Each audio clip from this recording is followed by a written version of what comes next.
there was our family of 2 boys. And years later, my mother told me she'd always wanted a daughter. And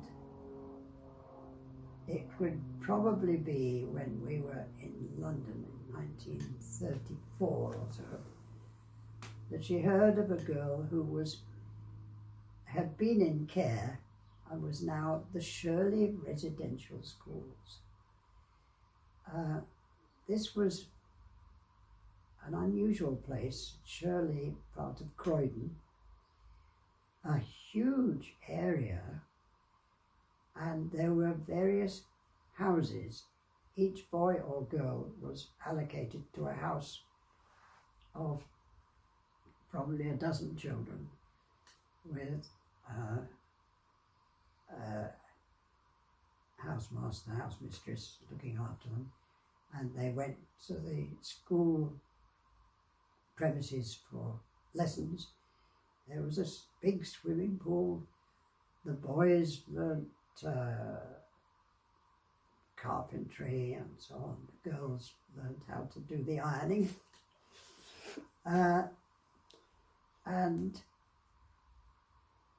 I have much more recently discovered that her father was a cook on board a ship.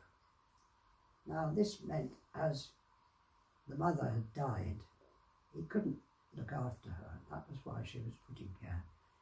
Anyway, somehow my parents got to know about it, and she came to us to live with us for the holidays, and very quickly became just a member of the family.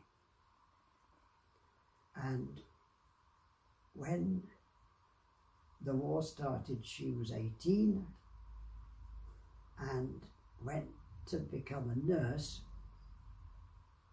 at Enfield, quite a well-known hospital at Enfield, North London.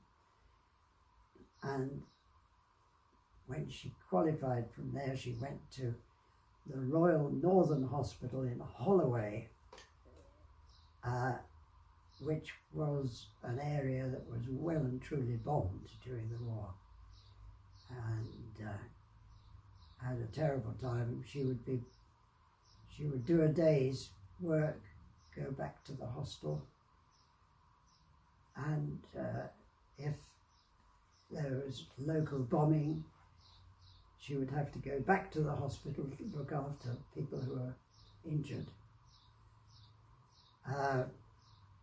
After the war, she looked around for other possibilities and saw an advertisement for somebody to train the nurses at the hospital of Dr. Ernest Altunian in Aleppo in Syria. And she got the job. Now, this is 1947. Things are still fairly chaotic. There's certainly no sign of rationing stopping in this country, just to give an example. And she had to get the train right across France. I mean, that for a start was an adventure. And then a ship right across the Mediterranean, and then be taken up to Aleppo, to a different world. And the Dr. Altunian was Mazloumian, as you might see from the name, and was the centre, one of the centres of the large Armenian community in Aleppo. And he said to somebody at the time, don't let her meet Coco, the son of the proprietor of the Hotel Baron, the only Western-style hotel. Well, the inevitable happened, and quite soon he had to re-advertise because she was getting married to Coco. and she had a wonderful career up there. Well, I say career, a life. Compared with her initial life in this country, it was like being in Hollywood. The hotel had an annex, a house on its own, where she and Coco lived and brought up a family, 3 girls and a boy.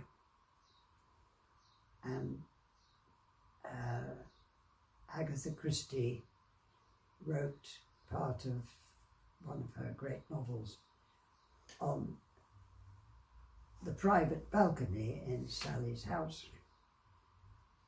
And she would have breakfast with Kim Philby. She just couldn't believe when the news came out that he had defected to Moscow. She said he was such a nice man. So she was living a real 5-star life there, and remained through thick and thin. There was a bad period when the Muslim Brotherhood were fighting the regime, and you can still see the marks on the hotel wall, bullet cannon shells. And they, in a side street, there was a door with stairs leading up to their top landing. And the rebels broke down the door, but because it was where they chucked the old chairs and tables and things they didn't want anymore, it just was too much trouble, so they went away. But you can imagine a blonde English girl would have had a very bad time if they had taken over. And during that period, they would still go in their 1958 Chevrolet Bel Air out for picnics in the countryside, and she would just have to be lying down under a blanket in the back until they got out in the country. All her French, English and American friends fled, and she stayed and helped part of an underground to get British people through and out. And she received, I think it was the OBE for doing this work. She became very ill towards the end and was confined to her room because her legs had given up, and really had a very sad 3 or 4 years at the end of her life. But she had remained there and created a lovely family as well.